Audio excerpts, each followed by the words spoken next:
Welcome back guys, it's the recap of second episode. So previously Haruto got reincarnated as a prince, but he got no magic element and his level was just 2. But actually his power level was 1002, that makes him overpowered. But this world's level testing device can't go above 2 digits, so his mother and father chose to throw him away. Since it would bring shame to the royal family that the first prince was born weakling, so there in the jungle Haruto tamed a demon wolf named Flay. And then a man named Gold appears claiming that he wanted to save Haruto. So Gold and his wife Natalia adopted him and now he got a nice family and a lovely little sis, but she just hates Haruto for some reason. Well, everything was going fine and all, but then he heard a commotion outside, so Haruto saw from his surveillance barrier that his father's whole army got seriously wounded from attackers. So Haruto gets to his father and Gold told him that it was a handiwork of thieves who attacked them out of the blue. So Flay holds Gold accountable for his incompetence, and there Haruto got in a pretty bad mood hearing this from her. He healed up almost all of the wounded soldiers with his barrier magic, but didn't told anyone that he healed them. And after that at midnight, when Haruto woke up to answer nature's call, he saw that Flay was standing outside of his room. Then Haruto realized that she was still upset because he got angry at her earlier. She really is cute, so Haruto apologized to her that he lost his temper earlier. Then Haruto and Flay gets outside and he turns on his surveillance barrier to locate those thieves who attacked Gold and his army, and luckily one camera got them. So Haruto quickly used his barrier on himself and Flay to fly to that location, but incidentally Charlotte saw them flying away.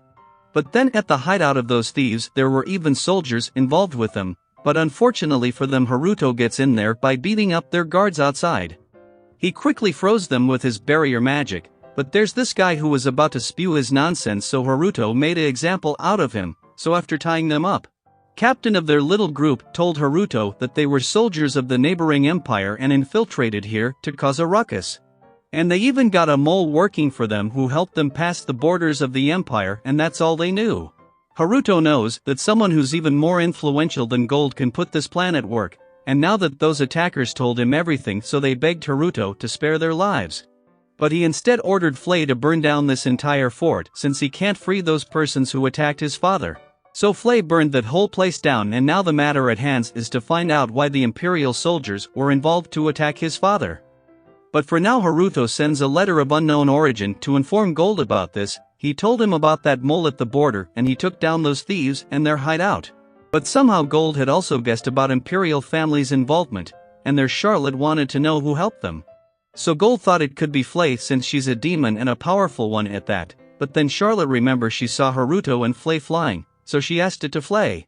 Because she thinks there's two Haruto, because when she saw Haruto flying in the air she got to his room but saw him sleeping like a log. But this time she couldn't feel Haruto's overwhelming mana while he was sleeping, so Flay got impressed that she could feel Haruto's mana because there are not many people who could do that. Charlotte wanted to know Haruto's existence, but she holds there and didn't answer to this question. Then afterwards she gets to Haruto to tell him about this. So Haruto started setting up more surveillance barrier to keep an eye on Charlotte's move since he wants to hide his powers from her. Then on the same night, Haruto wanted to answer nature's call, but Charlotte kept following him, and when he tried to talk to her she runs away. Then the same goes on for second day. When Haruto thought he got away from Charlotte's eyes, he was wrong. Then the spying continues for the third day, as well as on fourth day. It goes up to sixth day, but on seventh day situation got reversed as Haruto was keeping an eye on her. Then it was time of annual festival and Natalia and Charlotte were about to go on a trip. Usually Gold is the one to make this trip every year, but this time he got a load of work, so Natalia had to make this trip. Haruto wanted his mother to take Flay with her, but she was nowhere to be seen. So there Haruto had forgot that he had sent her away to threaten every monster around their territory so that they won't attack any towns or villages. Well, even then Charlotte was giving a serious glare, and the time for their departure came as his mother and sister left. But then Haruto got a red alarm from the barrier he had sent around Charlotte that they were in danger. Their cavalry was attacked by many of the imperial soldiers. So Natalia flees to save Charlotte from them, but as they attacked her with magic she blocked their attack, but one spell got her around her leg. But Haruto told Charlotte from a barrier spell to run in this directions, and Natalia didn't ask her as she figured out someone is giving her directions through Charlotte. But their way ends with a high-end cliff. Even so Natalia jumped off from there and landed roughly. Then Charlotte points out a cave where they could hide out, and Natalia took her inside to hide but saw that it was filled with many luminous plants. So Natalia put Charlotte down and told her that she'll go out to find the hero who helped them to bring him to this cave. She told her that person punishes evil person like a hero. She was giving a last advice to her daughter and gave a last hug to her before she leaves the place.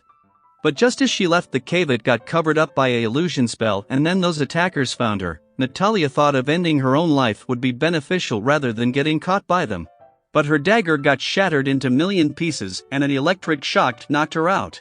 And luckily Haruto arrived at the scene, but he was way too pissed off because these guys had laid their hands on his mother, and just from a single voice he sent them flying away. And then he brought Natalia inside the cave to let Charlotte look after her. But still she was scared to get out because of Haruto's insane mana, but since he saved Natalia, she knew Haruto is not a bad guy. She stopped Haruto and asked if he's the hero who saves people and punishes sinners. Haruto couldn't answer for a moment because it was such a childish question, but surely he goes along with her imagination and accepted being a hero. But he asked her to keep it a secret from others, and Charlotte agreed and started to get along with him. Then Haruto left to deal with those guys and left them there. Then after cleaning up the mess he got home quickly, and then Gold got the news on their situation and wanted to thank that mysterious guy. But then Gold asked Haruto about this matter and he was chilling out as he doesn't put those imperial soldiers in his eyes, but Gold noticed. How did Haruto knew that the one who attacked his mother and sister were imperial soldiers? So Haruto quickly covers it up with a pretty decent reasoning that Gold couldn't help but to believe in him. And then Natalia and Charlotte got there and Gold got relaxed seeing them alive, but there for the first time Charlotte showed her affection to her older brother and shocked both of his parents. She told them she got her own reason for changing as she kept it a secret that Haruto was the one who helped them. So why is that those royal family is sending those imperial soldiers after Gold and his family? To know more about this, subscribe to the channel and hit the bell icon to receive latest updates on my newly uploaded videos.